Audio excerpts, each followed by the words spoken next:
Hello, everybody. My name is Jacob Wolf. And I'm Christopher Hoisington, and we're here with Wendi Callie, and we're at the Q Center, which is what would you call The this? Career Resource Center. Yeah, and it's really quite a building. There's several different conference rooms in here. There's a stage out front with ample seating. They have regular. There's gonna be a meeting here at 7 in this room. Yeah. So, well, we got plenty of time. yeah, we've got time. So yeah. Anyway, it's a great space. I didn't even know it existed. So where is this located? North Mississippi. Gosh, it's across streets. One's Skidmore in Mississippi. Yeah. So now we were talking about. Wendi just finished this project that she did. This is a book she put together, and this is how we got introduced to Wendi, is through... My friend Dawn invited Hi, Dawn. Christopher and I... Hello, we love you. Invited Christopher and I to come to a book signing where Wendi was going to be speaking, and she's like, I love what you guys are doing. You need to come meet my friend Wendi, see if you can get an interview with her. And so we went and heard her talk, and I was just amazed. And I was like, well, if you talk that well on the interview, like, I'll just shut up and let you talk, and that'll be great. Well, the project is really, yeah, go ahead. Why don't you tell us about the project just a little bit? And Well, the project was started in 2010, end of 2010, and it was sort of a part of me finding myself and my community and feeling a sense of place within my community. I went to a conference called Butch Voices at Portland State in 2010 and found my brothers, basically, and learned history about butches and femmes, and felt like I had a family, like a history and a community, and I finally felt like I was a part of it. Yeah. And then it just, the way that I work is I start researching in books and start reading all kinds of stuff if I'm craving all of this information. So I did that and found a lot of photographs because I'm a very visual person. But I found photographs from anything from when photography first started to into the 70s and a little bit into the 80s, and then it started to taper off. And I was having a hard time finding images of my community in the present space and time. Why do you think that is? So in the 70s, the feminist movement started, and butches and femmes were kind of pushed out of the community because it was a little too heteronormative and too conforming for them. Everyone looked androgynous. And too conforming. Too conforming. That's the opposite of what I would have thought you said. Yeah. It was interesting to read a lot about this. Oh. Part of it. I see what you're saying. Yeah, so the lesbian feminist community. Right, they didn't want to be like men. We don't want to be, we don't want to be a part identify of as the men. heteronormative community. Right, I get you. Yeah, okay. So, wow. So you think that there was turmoil between the butch and the femme community? Mm-hmm. Yeah, I think that the lesbian community didn't want, at least in my research, I felt like the lesbian community didn't want the butches and the femmes to be seen anymore because it wasn't a part of what they wanted the world to see them as. If that makes sense. So in a way, it sort of fragmented an already fragmented piece of the population, right? I mean, all of a sudden, and fragmented even more now. Right. So they're pushed out into. So now you have designated groups. Pretty much, yeah. It was sort of an underground thing. Yeah. But the fact is that butches and femmes didn't disappear. This is how they move about in the world. This is how they're most comfortable with being. And I think some of them try to maybe become a little more androgynous and to fit in with the crowd, but it's never something that ever completely disappeared. So when I couldn't find those images, because that's how I identify with people. Yeah. And the media is, like the L word that's out there. Yeah. All of the LA femmes. They're all beautiful. And I don't dress like that. I don't cut my hair like that. I wanted to find people that felt more like me, who I can identify with. So, not being able to find that, I thought, why don't I just start this project? So I mulled it over for a couple of years, actually, and it's one of those things where that inspiration and that muse just keeps poking at you. Yeah. And you just can't let it go.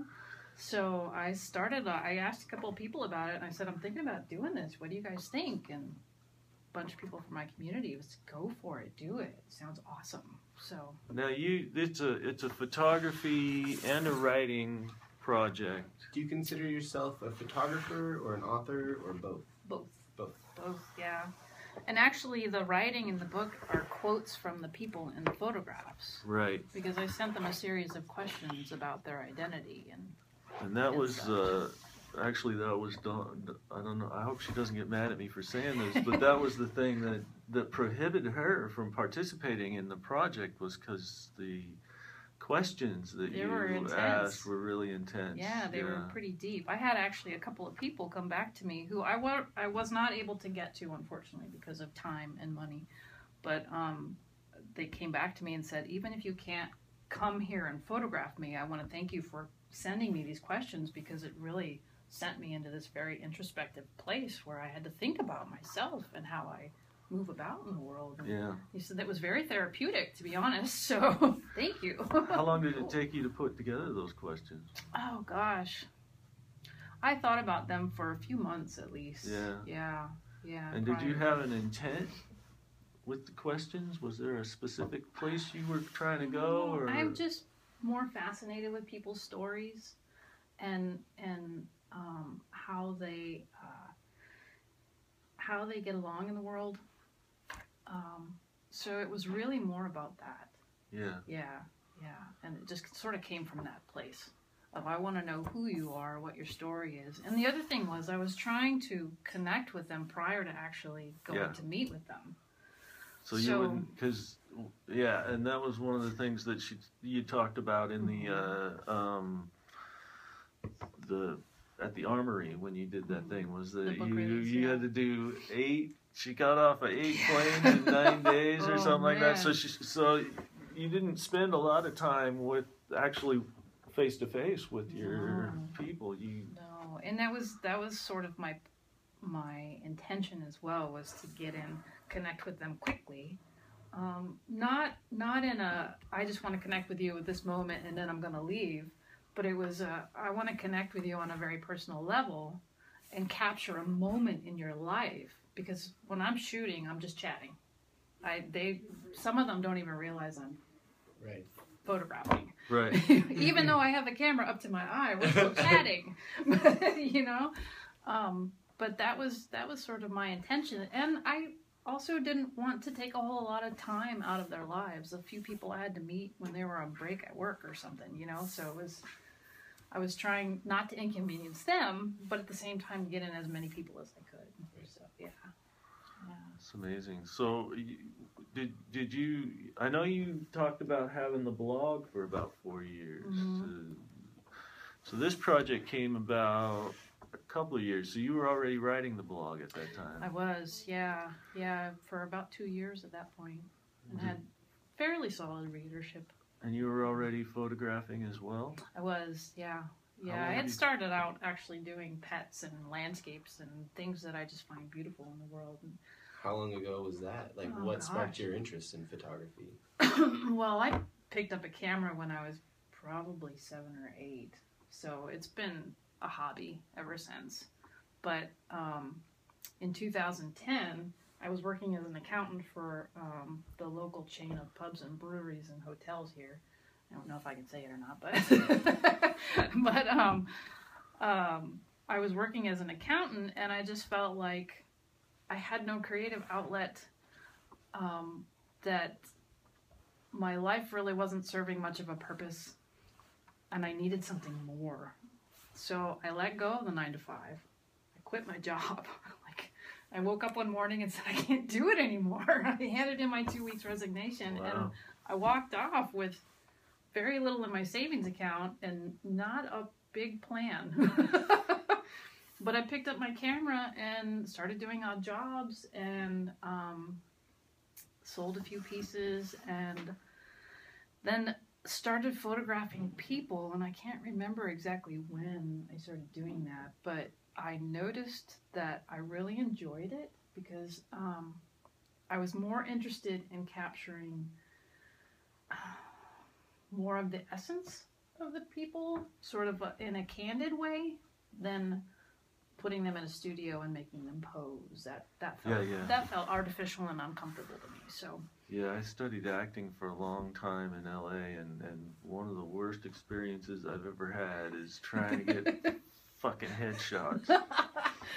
I did those for a little while too, and those shit. are actually kind of fun, but at the same time, you gotta make them pose. Yeah, exactly. Oh, man, I hate that. I look so uncomfortable when they're trying to get me to be relaxed.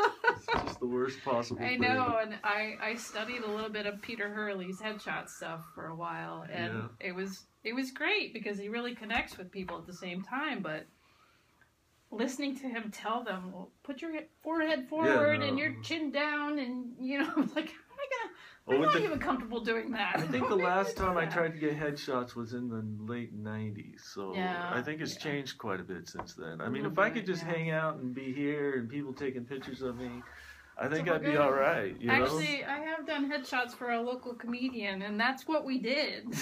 Really? We just hung out, and I think I just photos found of the her. headshot. So there you go. So I need headshots.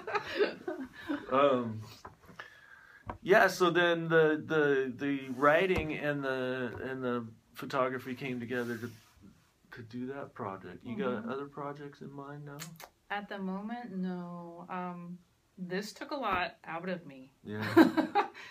Like I said at the Armory, I'm an introvert, and I am gonna need some time to regroup. Did this change the way that you thought about yourself and people in the world? Maybe I have a really hard time knowing how to speak of groups that. Because I'm a white Anglo-Saxon heterosexual, I represent the worst possible group you could possibly find, right? No. But I don't know. I don't know how to do it. You know what I mean? Because I just haven't been. I mean, I've been exposed to a lot of, but everybody's different. We had people living in our house that one of the guys decided he was going to be a girl, and we all decided to make that switch with her, and we started calling her a different name, and she went by the different pronouns, and I mean, we had it's an adjustment for sure. It was a difficult thing for me to I mean, I don't have any problem morally with any of it, right? I mean, everybody's got to do what they got to do to function in the world, and it's hard enough without having some white prick come down on you because you're not that, right? But well, my main